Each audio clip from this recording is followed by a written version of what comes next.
आइए सुनते हैं एस विजय मिश्रा की लिखी कहानी। पापा वैभव बहुत अच्छा है, मैं उससे ही शादी करूंगी, वरना। पापा ने बेटी के ये शब्द सुनकर एक घड़ी को तो सन्न रह गए, फिर सामान्य होते हुए बोले, ठीक है, पर मैं तुम्हारे साथ मिलकर उसकी परीक्षा लेना चाहता हूं, तभी होगा तुम्हारा विवाह वैभव से। कहो मंजूर है? बेटी चहकते हुए बोली, हाँ मंजूर है मुझे। वैभव से अच्छा जीवन साथी कोई हो ही नहीं सकता, वो हर परीक्षा में सफल होगा। आप नहीं जानते पापा वैभव को। अगले दिन कॉलेज में नेहा जब वैभव से मिली तो उसका मुंह लटका हुआ था। वैभव मुस्कुराते हुए बोला, क्या बात है स्वीटहार्ट, इतना उदास क्यों हो? तुम मुस्कुरा दो वरना मैं अपनी जान दे दूंगा। नेहा झुंझलाते हुए बोली, वैभव मजाक छोड़ो, पापा ने हमारे विवाह के लिए इनकार कर दिया है, अब क्या होगा? वैभव हवा में बात उड़ाता हुआ बोला, अरे होगा क्या, हम घर से भाग जाएंगे और कोर्ट मैरिज कर वापस आ जाएंगे। नेहा उसे बीच में टोकते हुए बोली, पर इस सब के लिए तो पैसों की जरूरत होगी, क्या तुम मैनेज कर लोगे? ओह, बस यही दिक्कत है। देखो मैं तुम्हारे लिए जान दे सकता हूं, पर इस वक्त मेरे पास पैसे नहीं। हो सकता है घर से भागने के बाद हमें कहीं होटल में छिपकर रहना पड़े।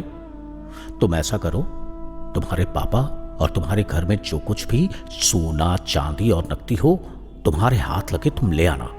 वैसे मैं भी कोशिश करूंगा, कल को तुम घर से कहकर आना तुम कॉलेज जा रही हो और यहां से हम फुर हो जाएंगे सपनों को सच करने के लिए। नेहा भोली बनती हुई बोली, पर इससे तो मेरी व मेरे परिवार की बहुत बदनामी होगी। वैभव लापरवाही के साथ बोला, आहा, बदनामी वो तो होती रहती है, तुम इसकी परवाह मत करो। वैभव इससे आगे कुछ कहते उससे पूर्व ही नेहा ने उसके गाल पर जोरदार तमाचा रसीद कर दिया। नेहा भड़कते हुए बोली, हर बात पर जान देने को तैयार बदतमीज, तुझे ये तक परवाह नहीं जिससे तू प्यार करता है उसकी और उसके परिवार की समाज में बदनामी हो प्रेम का दावा करता है? बदतमीज कहेगा। ये जान ले कि मैं वो अंधी प्रेमिका नहीं जो पिता की इज्जत की धज्जियां उड़ाकर अय्याशी करती फिरूं। कौन से अपने सपने सच हो जाएंगे जब मेरे भाग जाने पर मेरे पिता जहर खाकर प्राण दे देंगे? मैं अपने पिता की इज्जत नीलाम कर तेरे साथ भाग जाऊंगी तो समाज में और ससुराल में मेरी बड़ी इज्जत होगी।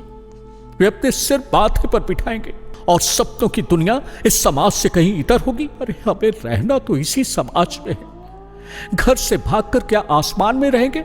है कोई जवाब तेरे पास? पीछे से ताली की आवाज सुनकर वैभव ने मुड़कर देखा तो पहचान न पाया।